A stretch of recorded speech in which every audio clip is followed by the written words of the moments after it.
નમસ્તે. અતુલ્ય આઈએએસ અને Gujarat career academy તમારું સ્વાગત કરે છે. હું ડૉક્ટર અતુલ સર આજના વિડીયો સેશનમાં તમારું બધાનું અભિવાદન કરું છું. અનેક સ્પર્ધાત્મક પરીક્ષાર્થીઓના અનેક પ્રકારના મેસેજીસ આવે છે.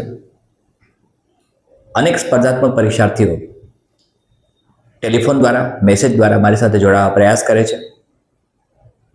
શક્ય હોય ત્યાં સુધી તેમની સાથે હું સત્વરે જોડાઈ જવા પ્રયાસ કરું છું. શક્ય હોય તેટલો પ્રતિભાવ આપું છું. અનેક સ્પર્ધાત્મક પરીક્ષાર્થીઓ જાત જાતના સવાલો પૂછે છે. મારા ધ્યાનમાં એ વાત પણ આવી છે કે જ્યારે ડીવાયએસઓ, રેવન્યુ તલાટી અને જીપીએસસી મેન્સ નજીકમાં છે ત્યારે અનેક સ્પર્ધાત્મક પરીક્ષાર્થીઓનો એક સામાન્ય સવાલ ફિયર, ડર માટે આવે છે. ડર લાગે છે, પરીક્ષાનો ડર લાગે છે, શું પૂછાશે તેનો ડર લાગે છે, પરફોર્મન્સ કેવી રીતે થઈ શકશે તેનો ડર લાગે છે. અનેક સ્પર્ધાત્મક પરીક્ષાર્થીઓ એવું પણ કહે છે કે સર થોડાક માર્ક્સ માટે રહી જવાય છે, 1 કે 2 માર્ક્સ માટે રહી જવાય છે, ક્યાંક પોઈન્ટ માટે રહી જવાય છે. આટલી બધી મહેનત કરવા છતાંય, આટલો બધો અથાગ પરિશ્રમ કરવા છતાંય, પ્રચંડ મહેનત કરવા છતાંય રહી જવાય છે. ત્યારે દુઃખ થાય છે, પીડા થાય છે અને હવે ડર લાગે છે કે શું થશે. આજના આ વિડીયો સેશનમાં તમને હું એ સમજાવવા પ્રયાસ કરું છું કે તમે ડરશો નહીં. તમારી પાસે હજુ પણ દિવસો છે. તમે ડીવાયએસઓ પ્રિલિમ્સ અને રેવન્યુ તલાટી પ્રિલિમ્સ સરળતાથી અને સહજતાથી પસાર કરી શકો તેવા વિકલ્પો તમારી પાસે છે. ડર લાગે છે.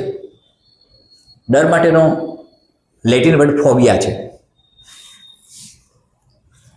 તમને લાગતો ડર, 2 પ્રકારના ડર હોય છે. એમાંનો કયો છે તમારે નક્કી કરવાનું છે. એક છે કાલ્પનિક, ઇમેજિનરી, અને એક છે રિયલ.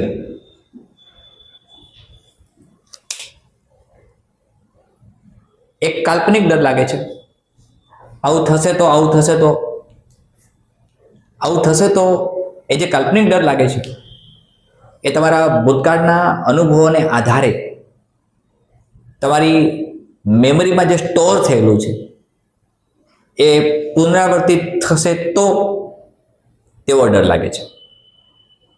એટલે ભૂતકાળમાં થયેલા અનુભવોને આધારે એ ફરીથી પુનરાવર્તિત થશે તો એક આવો લાગે છે. સામાન્ય રીતે ડૉક્ટર સિગમન્ડ ફ્રોઈડની જો સાયકોલોજીકલ ડેફિનેશનમાં આપણે ડરની જઈએ તો તેમણે એવું કહ્યું કે ડર સામાન્ય રીતે વ્યક્તિગત બાબત છે. કોઈ એક ઘટના, કોઈ એક બાબતનો કોઈને ડર લાગે છે, બીજાને ડર નથી પણ લાગતો.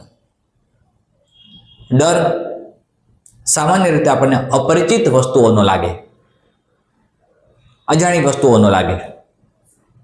અને ક્યારેક જે પરિચિત છે, પરિચિત ઘટનાઓ છે, જાણીતી ઘટનાઓ છે, જેમાંથી આપણે પસાર થઈ ગયા છે, પણ જો તેનો દુઃખદ અનુભવ હોય તો ત્યાં પણ ડર લાગે. અનેક પ્રકારના સંશોધનો થયા છે આના માટે. તમને લાગતો ડર એ તમારી કલ્પનાએ તમને આપેલો ડર છે, તમને ગિફ્ટમાં આપ્યો છે. ડરશો નહીં. આટલી બધી મહેનત કરી છે, પ્રચંડ પુરુષાર્થ કરો છો, તો હિંમત હારવાની જરૂર નથી. શ્રદ્ધા રાખીને સતત કાર્યરત રહો, સતત મહેનત કરતા રહો. ડરશો નહીં. અજાણી વસ્તુઓનો ડર લાગે ક્યારેય કોઈ વસ્તુથી પરિચિત થયા નથી અને તેનો આપણને ડર લાગે, તો એ વસ્તુથી પરિચિત થવાનું છે, માહિતગાર થવાનું છે. માહિતીઓનું કલેક્શન જેટલું થશે તમારી પાસે, તમે ડરથી તેટલા જ વિમુક્ત થશો. તમારી જાતને ઇન્વોલ્વ કરો તમારા કાર્યમાં. બ્રેઇન તમારી પાસેથી ઘણું બધું કામ કરાવવા માગે છે. તૈયારી કેમ કરવી, ડર કેમ લાગે છે, તૈયારી કરવાનો પણ ડર લાગે છે. હવે તૈયારી કરવાનો ડર લાગે છે એટલા માટે કે તૈયારી કરવાથી પછી પરિણામ શૂન્ય આવશે તો, પાછા હતા ત્યાં હોઈશું તો. ઇતિહાસ એવું કહે છે કે પુનરાવર્તન અને પરિવર્તન આ બંને આસ્પેક્ટ તરફ જવું જોઈએ. આપણને અપરિચિત વસ્તુઓનો ડર લાગે છે, આપણને કાલ્પનિક ડર લાગે છે, નથી બન્યું તે બનશે તો એવો ડર લાગે છે, સાથે પરિવર્તનનો ડર લાગે છે કે પરિવર્તન કરીશું તો શું બનશે, પરિવર્તન કરીએ તો પણ ડર લાગે. પરિવર્તન તો સંસારનો નિયમ છે, તો એ પરિવર્તન કરવાથી લાગતો ડર એ ભ્રામક છે, ભ્રમણા છે, એટલે તેનાથી ડરવું નહીં. તો બંને પ્રકારના ડર કે જેમાં તમે ઇમેજિનરી, તમે કલ્પના કરો છો ડરની, અને આ ડરની કલ્પના તમને ડર તરફ લઈ જાય છે. રિયલ ડર કોને કહેવાય? રસ્તામાં જતા હોય ને સામે સિંહ આવીને ઉભો રહે અને એટેક કરવાની તૈયારીમાં છે, ત્યારે આપણી સામે છે, ત્યારે લાગતો ડર એ સ્વાભાવિક ડર છે, એ રિયલ છે. પણ સિંહ આવ્યો જ નથી અને સિંહ આવશે તો આ કલ્પના કરીએ છીએ તે ડર લાગે છે. તે ડરને તમે દૂર કરો. પરિણામ શું આવશે તેનો ડર રાખ્યા વિના મારે પરીક્ષાની તૈયારીઓમાં ઓતપ્રોત થવું છે તેવી વિચારધારાને વિકસાવો. સતત કાર્યરત રહો, કન્ટિન્યુટી, કોન્સન્ટ્રેશન સાથે. તૈયારી કરવા માટે કયા પ્રકારે તમે આજે ઓછા દિવસોમાં મેક્સિમમ તૈયારી કરી શકો? તો પહેલી વાત મિત્રો, તમે જ્યારે તૈયારી કરો છો, કોઈ પણ કોમ્પિટિટિવ એક્ઝામની તૈયારી કરતી વખતે 4-5 મહત્વની વાતો તમે ધ્યાનમાં રાખશો. એમાં તમારી પાસે કયા કયા પ્રકારના સોર્સિસ અવેલેબલ છે, સોર્સિસ કયા કયા પ્રકારના અવેલેબલ છે. હું પ્રકાર તરફ જઉં છું. સોર્સિસના પ્રકાર કયા કયા છે? સોર્સિસના પ્રકાર જનરલી 2 છે તમારી પાસે. એક છે પ્રિન્ટિંગ, જેને આપણે પ્રિન્ટિંગ મીડિયા કહીએ છીએ, અને એક છે ડિજિટલ. આ 2 પ્રકારના સોર્સિસ તમારી પાસે તૈયારી માટે અવેલેબલ છે. પ્રિન્ટિંગ સોર્સિસ ડિફરન્ટ બુક્સથી આવશે. તમારી પાસે રેફરન્સીસ કેટલા છે? રેફરન્સ બુક બધી જ. હવે રેફરન્સ બુક્સ કઈ હોવી જોઈએ? તો કોઈ બી કોમ્પિટિટિવ એક્ઝામ માટેની રેફરન્સ બુક આઈડિયલી આપણે જે ત્યારે NCERT ની વાત કરીએ છીએ, NCERT ની books history, geography, economics, culture, આ બધાની બુક્સનું સ્ટ્રક્ચર જે NCERT દ્વારા બનાવવામાં આવ્યું છે, આ તમને બધી જ પરીક્ષાઓના ડિમેન્શન તરફ લઈ જશે. જો NCERT ની તૈયારી સરસ કરશો તો અહીંયા GPSC પણ આવી જાય છે, UPSC પણ આવી જાય છે, રેવન્યુ તલાટી પણ આવે છે, DYSO પણ આવે છે, અને બધી જ ઓલ કોમ્પિટિટિવ એક્ઝામ્સ, બધી જ પ્રકારની એક્ઝામ્સ કે જે કોમ્પિટિટિવ એક્ઝામ્સ છે બધામાં લાગુ પડે છે.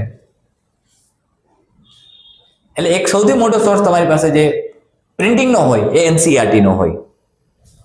તમે એનસીઆરટી ને બધા ડિમેન્શનથી ચેક કરો છો, બધા ડિમેન્શનથી એનો સ્ટડી કરો છો. પ્રિન્ટિંગમાં બીજો એક સોર્સ આવે છે એનસીઆરટી સાથેનો કનેક્ટેડ, એ છે કરંટ અફેર માટે ન્યૂઝપેપર્સ. ન્યૂઝપેપર્સ કેમ તૈયાર કરવા એ પણ હું તમને શીખવાડીશ. પર્ટિક્યુલરલી જનરલી ગુજરાતના વિદ્યાર્થીઓ ગુજરાતી વર્તમાનપત્રો વાંચતા હોય છે. એક સમયમાં જ્યારે હું તૈયારી કરતો યુપીએસસી મેન્સ માટેની, ત્યારે ધ હિન્દુ વાંચતો, અને આજે પણ તમને હું સલાહ આપું છું કે અંગ્રેજી વર્તમાનપત્રો વાંચવાનો આગ્રહ રાખવો કરંટ અફેર્સ માટે. આ પ્રિન્ટિંગ સોર્સિસ તમારી પાસે થયા, જેમાં રેફરન્સ બુક્સ એનસીઈઆરટી અને સાથે ન્યૂઝપેપર્સ. એનસીઈઆરટી સિવાયની અલગ અલગ ઓથર્સની જે પણ રેફરન્સ બુક્સ છે આપણે તેને પણ કન્સિડર કરીએ, પણ તે ઓથર્સ ઓથેન્ટિકલ હોય, તેમાં જે પણ છાપેલું છે, પ્રિન્ટેડ છે, લખાયેલું છે, તે એકદમ રિલાયેબલ હોવું જોઈએ. એટલે સોર્સિસ તમારા માટે કયા કયા છે. પછી બીજો સોર્સ છે ડિજિટલ સોર્સ. આજકાલ મિત્રો યુટ્યુબ પર બધું જ ઇઝીલી અવેલેબલ છે. એક વખત નહીં, વારંવાર મેં કહ્યું હશે કે અમારા વખતે સોર્સિસ નહોતા. મારા વખતે એકદમ સ્કેર્સિટી ઓફ રિસોર્સિસ હતી. અત્યારે પ્લેન્ટી ઓફ રિસોર્સિસ છે. એટલે ડિજિટલ સોર્સિસની જ્યારે વાત આપણે કરીએ છીએ ત્યારે યુટ્યુબ પર સર્ચ એન્જિન થ્રુ તમારી પાસે બધા જ રિસોર્સિસ મળી જશે, અનેક પ્રકારના. અને યુટ્યુબ પર તો લગભગ ઓલમોસ્ટ બધું જ તમને અવેલેબલ છે, જે એક સોર્સ તરીકે હોવું જોઈએ. હું વાત ડિજિટલ સોર્સની કરું છું, પણ એમાં કેટલો સમય વિતાવવો, તેનો ઉપયોગ કેમ કરવો, કયા પ્રકારે કરવો, એ બધા અલગ અલગ કન્સેપ્ટ છે, અલગ અલગ બાબતો છે. કઈ રીતે તેનો સ્ટડી કરશો, એનસીઆરટી બુક્સનો સ્ટડી કઈ રીતે કરશો, ન્યૂઝપેપર્સ તમે કેટલી કલાક વાંચશો, એનસીઆરટીની બુક્સમાં અલગ અલગ ટોપિક્સ કેવી રીતે વાંચશો, અલગ અલગ સબ્જેક્ટ કેવી રીતે વાંચશો, અને ડિજિટલ રિસોર્સનો ઉપયોગ તમે કેવી રીતે કરશો, ક્યારે કરશો, કયા પ્રકારે કરશો, તે પણ ખૂબ મહત્વની બાબતમાં આવે. એટલે પહેલી વાત તમારે તૈયારી માટેના સોર્સિસ. પછી તમે નંબર 2 જે સોર્સિસ તૈયાર કર્યા છે એ સોર્સિસ પછી તમે કન્ટેન્ટ અને સિલેબસ, તમારું કન્ટેન્ટ અને સિલેબસ એકદમ પરફેક્ટ ચેક કરો. એ પ્રમાણે થાય છે. તમે જે તૈયારી કરો છો, ચાહે કરંટ અફેર્સની હોય, ચાહે એનસીઆરટી બુક્સમાંથી કરતા હો, અથવા તો તમે કોઈ પણ ઓથેન્ટિકલ ઓથરની બુકમાંથી રેફરન્સ તરીકે યુઝ કરતા હો, ત્યારે પણ તમે એક ધ્યાન રાખો કે તમારા કન્ટેન્ટ અને સિલેબસમાં એ બાબતો સમાયેલી ખરી. ફરીથી કહું છું, તમારા કન્ટેન્ટ અને સિલેબસમાં એ બાબતો સમાયેલી ખરી. જો તમારો આન્સર હામાં આવતો હોય કે તમારા કન્ટેન્ટ અને સિલેબસમાં એનસીઈઆરટીની ટેક્સ્ટબુકના બધા જ પોઈન્ટ લગભગ આવી જાય છે, અથવા અમુક પોઈન્ટ નથી આવતા, તો આપણે એને એલિમિનેટ કરીએ. ન્યૂઝપેપર્સમાં બધું વાંચવા જેવું નથી, જે વાંચવા જેવું છે એને ફિલ્ટર કરીએ, ન વાંચવા જેવું છે એને જવા દઈએ છીએ એક તરફ. આપણે ચોરીના કેસીસ બને છે એની સામે કંઈ ધ્યાન આપવાની જરૂર નથી, એ સામાજિક સમસ્યા છે. એ જ્યારે સમાજશાસ્ત્ર સોશિયોલોજી કરતા હોઈએ અને કયા પ્રકારે આ પ્રકારની સાયકોલોજી ડેવલપ થાય છે કે જેમાં લોકો ચોરી કરવા માટે પ્રેરાય છે, લોકો ક્રાઇમ કરવા માટે પ્રેરાય છે, તો એ આખું સ્ટડી ક્રિમિનોલોજીનો આવ્યો. લોકલ ક્રાઇમ બનતા હોય તો એ લોકલ ક્રાઇમ્સ જે પણ સ્થાનિક લેવલે બનતા હોય છે, ચોરી હોય છે, ગુંડાગીરી હોય છે, વોટ એવર લાઈક દેટ, ઝઘડાઓ હોય છે, એ બધાનો અભ્યાસ તમારે કરવાનો. તમારે તમારા કરંટ અફેરની અંદર વર્તમાન સમયમાં બનતી ઘટનાઓ, જે વિશ્વ કક્ષાએ છે, જે રાષ્ટ્રીય કક્ષાએ છે, જે રાજ્ય કક્ષાએ છે, તેનો અભ્યાસ કરવાનો છે, કે જેમાં તેનું એક મહત્વ હોય છે current affair point of view. કોઈ એક ગામની અંદર કોઈ એક વ્યક્તિને ઘરે ચોરી થઈ છે, એ કરંટ અફેરમાં નથી આવતું, તમને એ સમજાય છે, એ ક્રાઇમ છે. ક્રિમિનોલોજીમાં તેનો સ્ટડી કરીએ તો એના ઘણા બધા આસ્પેક્ટ પડે આપણને, પણ અત્યારે આપણે એનો સ્ટડી કરવાની કોઈ જરૂર નથી. તો કન્ટેન્ટ અને સિલેબસને એકદમ ધ્યાનથી સમજવા પ્રયાસ કરજો. Number 3, time period. તમારી પાસે જે ટાઈમ પીરિયડ છે એ કેટલો છે અને કયા પ્રકારનો છે, તમે કેટલો સમય કયા ટોપિકને આપો છો, કયા સબ્જેક્ટને આપો છો, કયા કન્ટેન્ટને આપો છો, તમે જે સમય આપો છો એ સમય બરાબર ચાલે છે, તમે જે સમય સ્પેર કરો છો એ સમય બરાબર જ છે, વધતો નથી ને, ઓછો નથી થતો ને, સંતુલિત થાય છે, બેલેન્સ થાય છે કે નહીં જુઓ, તમારા સમયનો બરાબર ઉપયોગ થાય છે કે નહીં જુઓ, સમયને વેડફતા નહીં, સમય એક મૂડી તરીકે, કેપિટલ તરીકે તમે સમયનો ઉપયોગ કરો, જેટલો સમય તમારી પાસે છે એટલો. એટલે ટાઈમ પીરિયડ આવ્યો. ટાઈમ પીરિયડ ખૂબ મહત્વની વસ્તુ છે, એકદમ આના પર ફોકસ કરવા પ્રયત્ન કરજો. નંબર 4 તમે જે કન્સિડર કરી શકો છો, જે જીપીએસસી ને બધામાં લાગુ પડે, એ તમારું અન્ડરસ્ટેન્ડિંગ કેટલું છે. અન્ડરસ્ટેન્ડિંગની વાત કરું જ્યારે હું, ત્યારે એ સીધો સંબંધ આવે સોર્સિસ સાથે પણ, પ્રિન્ટિંગ મીડિયા અને ડિજિટલ મીડિયા બંને માટે. જ્યારે પ્રિન્ટિંગની વાત કરીએ આપણે, ત્યારે કોઈ એક ટોપિક વાંચો છો NCERT-માંથી, કોઈ એક ટેક્સ્ટબુકનો ટોપિક વાંચો છો, અથવા તો કોઈ પણ તમે એક કન્ટેન્ટ મુજબનો અભ્યાસ કરો છો, ત્યારે એ ખરેખર રિલેવન્ટ છે ખરું? તો તમારું અન્ડરસ્ટેન્ડિંગ, અને એ વાંચ્યા પછી તમે એને સમજ્યા છો ખરા? જો તમે સમજ્યા જ છો તો તમારી સમજણ કઈ રીતે છે? ફોર એક્ઝામ્પલ, તમે જ્યારે બૌદ્ધિઝમ ભણો છો ત્યારે ડેફિનેટલી તમારું ધ્યાન નાગાર્જુન તરફ જાય. હવે નાગાર્જુન તરફ જાય ત્યારે નાગાર્જુને વિશ્વ ઇતિહાસ એક બેસ્ટ કેમિસ્ટ તરીકે ઓળખાવે છે. કેમિસ્ટ્રીના એ એક્સપર્ટ હતા. તેમણે ઘણું બધું યોગદાન આપ્યું. એ પહેલા હિન્દુ હતા, પછી બૌદ્ધિસ્ટ બન્યા, બુદ્ધિઝમનો પ્રચાર અને પ્રસાર એમણે કર્યો, ઘણા બધા કન્સેપ્ટ પર ગયા, મર્ક્યુરીનો યુઝ કર્યો. હું વાત નાગાર્જુનની કરું છું. તો જ્યારે તમે નાગાર્જુનનો સ્ટડી કરતા હો, કે કોઈ જે જગ્યાએ તમે સ્ટડી કર્યો, પ્રિન્સિપલ જે ઇન્સ્ટિટ્યૂટમાં બન્યા, તમે આઈવીસી ઇન્ડો વેલી સિવિલાઇઝેશન જ્યારે તૈયાર કરતા હો ત્યારે બધું આવી જતું હોય છે. એટલે what I M telling you, કે તમારું અન્ડરસ્ટેન્ડિંગ કેટલું છે આ બાબતમાં, એ પણ ખૂબ મહત્વની વસ્તુ છે. કે તમારું અન્ડરસ્ટેન્ડિંગ એકદમ બરાબર જાય છે. જો ખરેખર બરાબર જાય છે તો ચિંતા કરવાની જરૂર નથી. ફિઝિક્સમાં તમે જે લો ભણી ગયા છો, ગ્રેવિટેશનના લો બધા, સર આઇઝેક ન્યૂટનના, લગભગ અપ્રોક્સિમેટલી 1665 ની આસપાસ આઇઝેક ન્યૂટને ગ્રેવિટેશન્સના લો આપ્યા.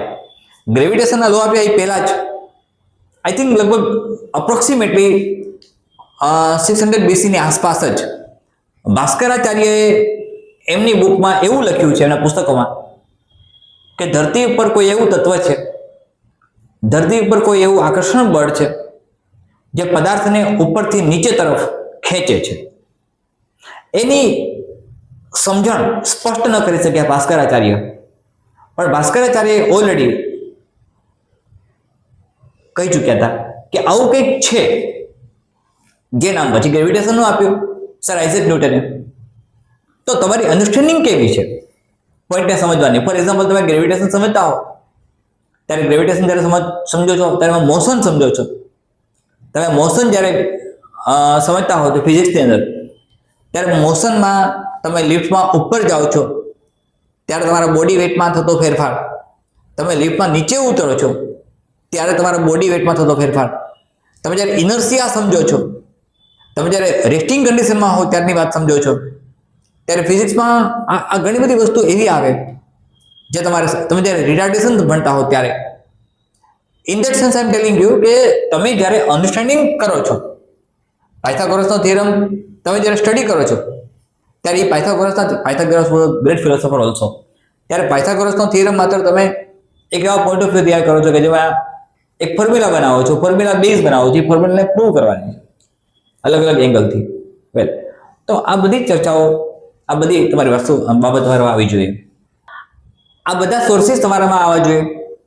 કન્ટેન્ટ સિલેબસને જોઈ લો, વળગી લો, ટાઈમ પીરિયડ ચેક કરો, અન્ડરસ્ટેન્ડિંગ ચેક કરો, NCERT ને મહત્વ આપો. મિત્રો, અનેક વિદ્યાર્થીઓની રજૂઆત છે કે સર અમને NCERT સમજાતી નથી, અને અમારે NCERT સમજીએ છે. મોટાભાગના કોચિંગ ક્લાસીસ, મોટાભાગના પ્રશિક્ષણ વર્ગો, આઈ મીન કોચિંગ ક્લાસીસ, તો મોટી ઇન્ડસ્ટ્રીઝ છે, મોટાભાગના જે પણ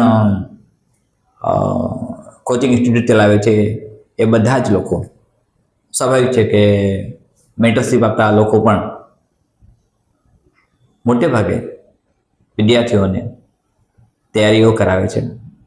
એનસીઈઆરટી ટચ નથી કરતા. આપણે વિચારીએ છીએ કે એનસીઈઆરટીની એક અલગ જ સિરીઝ શરૂ કરીએ છીએ. આઈ રિપીટ માય સેન્સ અગેન. આપણે એનસીઈઆરટીની એક અલગ સિરીઝ શરૂ કરીએ જે ટીચિંગ સિરીઝ હોય. ટેસ્ટ સિરીઝ નહીં, ટીચિંગ સિરીઝ. એનસીઈઆરટી. એનસીઈઆરટીની ટીચિંગ સિરીઝમાં ભાગ લેવાથી જે ઓનલાઈન હશે તમને બેનિફિટ એ થશે કે તમારું ફાઉન્ડેશન મજબૂત થઈ જશે.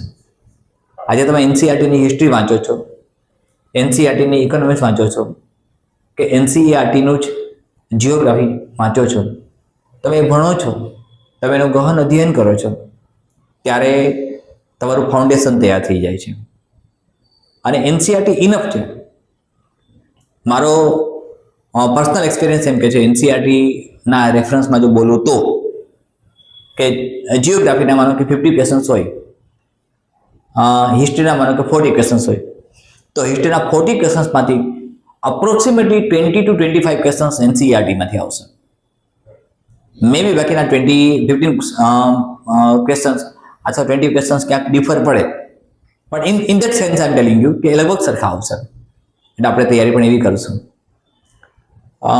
આ બાબતમાં તમને કંઈ પણ માર્ગદર્શનની જરૂર હોય તો ચોક્કસ તમે ટેલિફોનિક કોન્ટેક્ટ કરી શકો છો. આપણે સતત મળતા રહીએ છીએ મિત્રો. અત્યારે તમને જે સેશન્સ મળે છે બધા સેશન્સ ચેક કરો અને સતત આગળ વધતા રહો. જ્યાં પણ તમને જરૂર છે, અતુલ્ય આઈએસ તમારી સાથે છે, હું તમારી સાથે છું. તમને બધા જ પ્રકારની મદદ મળી રહેશે. મારી ખાસ એક રિક્વેસ્ટ હશે બધા જ વિદ્યાર્થીઓને કે એનસીઈઆરટી ટીચિંગ સિરીઝમાં જોડાઈ જજો. તેની જાહેરાત લગભગ 1 કે 2 દિવસ અમે કરી દઈશું. અને નિયમિત એના પ્રશિક્ષણ વર્ગો ચાલશે ઓનલાઈન, જે સંપૂર્ણ તમારા માટે નિઃશુલ્ક રહેશે. તમારે એ એનસીઈઆરટીના દરેક ટોપિકને, દરેક વિષયને સમજવાના છે, નોટ્સ સુધી બનાવવાની છે. પીડીએફ ફોર્મ પણ આપણે આપીશું. સાથે અમે એવું પણ વિચારીએ છીએ, અને અનેક મિત્રોએ કહ્યું છે કે સર બધા જ મોડર્નાઇઝ થાય છે, તો આપણે શું કામ મોડર્ન ટેકનિક ન અપનાવી? આપણે પણ સંપૂર્ણ મોડર્નાઇઝેશન તરફ જઈએ છીએ. તમારી સફળતા તમારી ખુદની છે, તમારા પસીનાની કમાણી છે. તમે જબરદસ્ત મહેનત કરી છે, અથાગ પરિશ્રમ કર્યો છે, અનેક વિટંબણાઓમાંથી પસાર થયા છો, અનેક મુશ્કેલીઓમાંથી પસાર થયા છો, અનેક સમસ્યાઓમાંથી પસાર થયા છો. અને આ સમસ્યાઓ તમે અનુભવી છે. આ સમસ્યાઓ માત્ર તમે અનુભવી છે. અમે તો સાક્ષી ભાવે જોયું છે બધું, પણ અનુભવો છો તમે.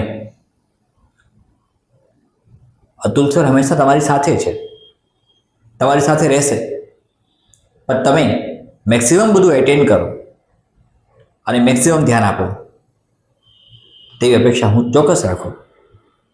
At the end of the day આપણે ખૂબ જ સરસ પરિણામ જોઈએ છે, સ્થિરતા જોઈએ છે, અને તમારા જીવનને તમે ચોક્કસ એક વિક્રમજનક કારકિર્દી તરફ લઈ જાઓ છો.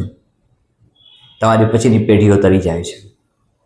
તમારું જીવન સુંદર બને છે, સહજ બને છે, સરળ બને છે.